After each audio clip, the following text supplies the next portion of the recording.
Hello everyone and welcome to my first top 10 video. Yeah, I know everybody's doing it nowadays, so I might as well do it as well. So, have you ever been playing an awesome game once, and then you've just been wondering like, wow, I can't wait for a sequel to this. And then, you're waiting and then, you get disappointed. Either the sequel is kind of lame, or it's just too much the same, or they don't make a sequel at all. That's what this list is all about. This is my list of top 10 franchises that went the wrong way. Now, I just gotta say though, this is a very personal list. A lot of them are really personal and some of them are more general. So I have a bit of a mixture. Anyways, let's start from the bottom. Number 10! Guitar Hero. They stopped when on top. Guitar Hero was pretty good. It was a huge hit. They come out with new games all the time, almost like FIFA. They came out like with almost 2 games like every year. They were gigantic.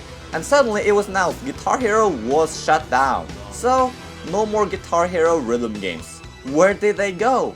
You know what happened? Vocalists happened. People didn't care about the guitarist playing anymore. They just cared about the vocalists, the ones singing. So, the singing games survived. Lips, SingStar, and of course dancing games. A ton of dancing. These games took over the great Guitar Hero games. Although Dance Central is pretty good though. But come on, did you have to cancel out the Guitar Hero games? Every household I know with games had at least one guitar laying around collecting dust. Come on, make another game and let us bring up those guitars again, because we wanna rock on. Number 9! Animal Crossing. Too much the same. I was extremely addicted to the first Animal Crossing. Holy crap. I mean, I played the game for like an entire month. And I can prove it because on my calendar, it was like telling me when I played and when I didn't play. And then I remember like, for one day the second month, there was like a little gap of one day when I didn't play the game because I was too busy. But holy crap, I played this game a lot. And when the sequel came out on the DS, it was great. I played this one a lot too, not as much, but it was really good. But then they started getting a little too much the same. I mean, the potential, the sequel potential, I was thinking of. I mean, you could have more customization and the houses allow us to shape the walls and stuff like in The Sims. There was huge potential to this. And like adding the city, it was small and boring. What was the point of that?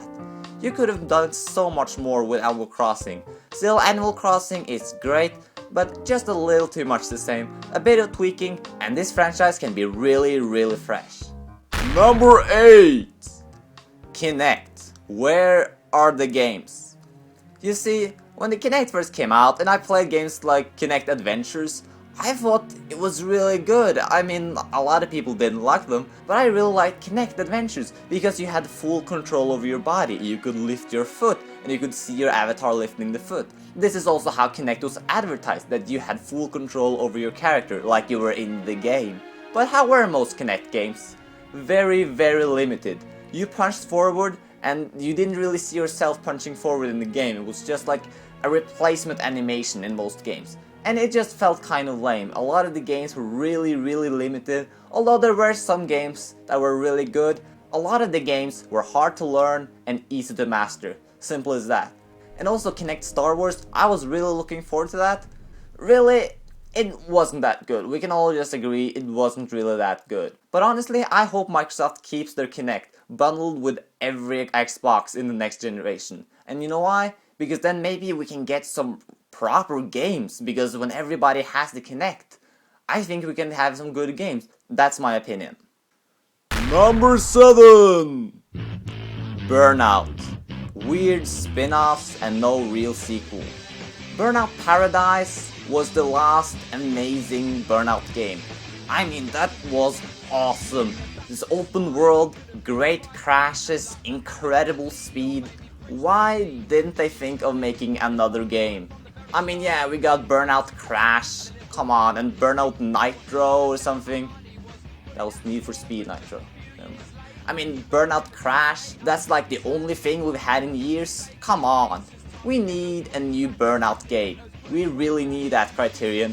Yeah, they've been making Need for Speed games. Like, come on, they're not the same. They're not open world. They're not, they're just not the same. They don't have that speed and those cool crashes. So come on, we need a new Burnout game. Simple as that. Number 6, FZero. Again, another great racing franchise just shoved away. Now, I'm not a huge fan of racing games, but my two favorite racing game franchises are certainly Burnout and FZero. Sure, Mario Kart is good too, but a little overrated. They're coming out like for every console. I'm getting a little tired of them. But with FZero, come on Nintendo, why can't we get another one? Number 5, Transformers. High Moon Linearity.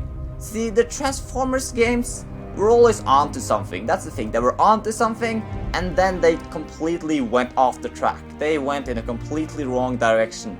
With the Transformers game based on the first Michael Bay movie, it was, really cinematic and really cool. You could destroy buildings, but, at the same time, it was a bit awkward and stuff. It was hard to move around and hard to drive. But you know what? They were onto something.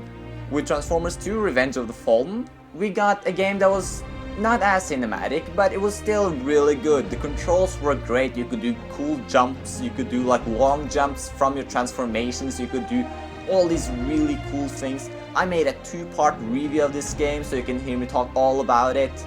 And I was also making my list of what I wanted the third game to have. And yeah, what happened in the meantime though is that High Moon started making these games called Transformers War for Cybertron or something. And I tried the game, and you know what? It just felt like Gears of War. It just felt like a generic first-person shooter. It was linear, you couldn't climb walls, there were no buildings, it was just boring Cybertron. Okay, so I didn't play the whole thing, but okay, maybe it wasn't bad, but it really wasn't the direction I hoped that Transformers should go. I hoped we could see an even more open-ended game. But okay, this was a spin-off, so okay, fine. Now, what happened when they were going to make the third Transformers game? Oh, they got High Moon to make this one, and it ended up being quite crappy. No one liked it. It was linear, it didn't please me, it didn't please the people who liked War for Cybertron, it didn't please anyone. I was expecting like a big open world with really destructible environments and buildings that could fall and stuff. No, it was nothing like that. Number 4! Star Wars. No focus on Jedi powers. I played Star Wars The Force Unleashed, and I thought they were really onto something with Force Unleashed 1 and 2. Yeah, the games had a bit of glitches and stuff, and they were kind of repetitive, but you know what? They were really onto something with Force powers. When I think Star Wars, I think lifting up stuff. I think lifting up rocks, throwing them, force pushing stormtroopers into walls. That's what I think of when I think Star Wars. Now, what are most of the Star Wars games? They're mostly just fighting games and MMOs and stuff. And oh, then we got Star Wars 1313, and it's about playing as a bounty hunter. How exciting is that? I mean, seriously, why a Star Wars game where you play as a bounty hunter? I want to use the Force. It's like making a Transformers game where you play as a human. I mean, it's not fun. It's like playing a Spider-Man game where you don't play as Spider-Man. You just watch him. It's like playing a Mario Kart game and you don't actually drive the cars. You're just a spectator in the audience watching the cars. How exciting would that be? Mario Kart Spectator Edition.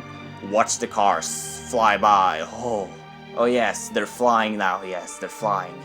But you can't join the fun because you're just watching. You're just watching them fly. Oh, that's so exciting. Anyways, number 3. Rocket Robot on Wheels. No sequels at all. Now you might be wondering, what is Rocket Robot on Wheels? Well, I'm going to tell you, this was Sucker Punch's first game. And this might just be more of a rant on Sucker Punch rather than the game itself, because nobody knows what the game is. But everybody knows what Sucker Punch is. They made great games like Sly, which I haven't played, so I'm not sure, but they made also Infamous, and I like Infamous. Infamous is great, so I'm not blaming them for making those games. But why did they never do anything about Rocket Robot on Wheels? It was great, and now they knew that the game was great. Why did they never do anything about it? You know, release it on the Xbox Live Arcade, or make some sort of remake, or try to make a sequel and try to market it a little bit better to make people buy it. The thing is, it's extremely obscure, and this might just be very personal on my list, because this was an extremely obscure game. Like, I don't know anybody who knows this game. I just found it in the stores like somewhere in the early 2000s when there were very few Nintendo 64 games left. I just found it and I played it and I loved it. It was almost as good as those great Nintendo 64 platformers like Donkey Kong 64, Super Mario 64. If you like those games, you're gonna love Rocket Robot on Wheels. But you know, the chances of this game getting a sequel are better than poo. Number 2! Okay, just making up for being very personal there, let's go with something more general. Crash Bandicoot. They messed up. What was going on? You know, they were Sony's great mascot back in the days, and just what happened? Like, seriously, they were bought by plenty of different companies that tried taking the franchise in all kinds of directions. Traveler's Tales played it very safely with Wrath of Cortex, but you know, it was pretty good. But then FZero came along and like, what's going on? Twinsanity and like these masks, like the Crash of the Titans and Mind Over Mutants and stuff. Like, what was going on? And then after that, they just stopped. No more Crash games. I mean, seriously, they just stopped. Like, what was going on? It's like it's like they just took a big shit and then they just left. Left stinking. Isn't it about time to bring the Bandicoot back? I don't know. Only time can tell. Now, before we go to the winner, let's do a little recap. Number 10, Guitar Hero. Number 9, Animal Crossing. Number 8, Kinect. Come on, games please. Number 7, Burnout. Number 6, FZero. Number 5, Transformers. Number 4, Star Wars. Number 3, Rocket. Number 4, Crash. And this is number 1. If you've been watching my videos for a long time, you might just know what's coming, okay? This is something I hadn't been talking about in a long while, but I think it's about to bring up the topic again.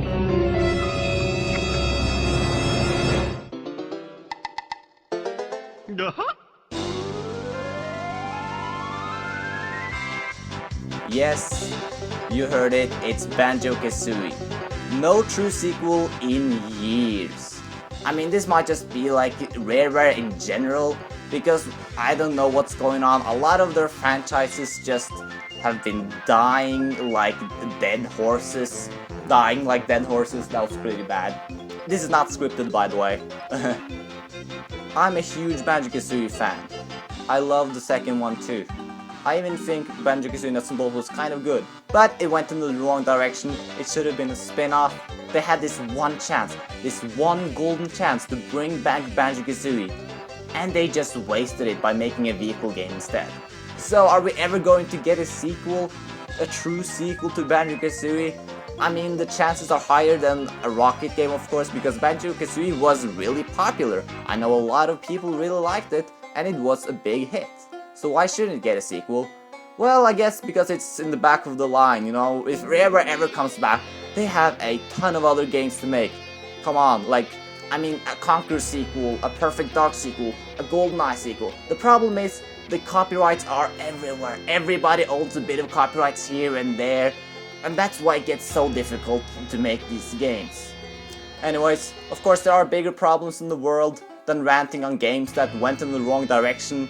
We can rant on this forever, but that is my list of games that just went in the wrong direction. Franchises I still think are great, they're part of my childhood, but really a lot of them just didn't turn out the way I wanted them to.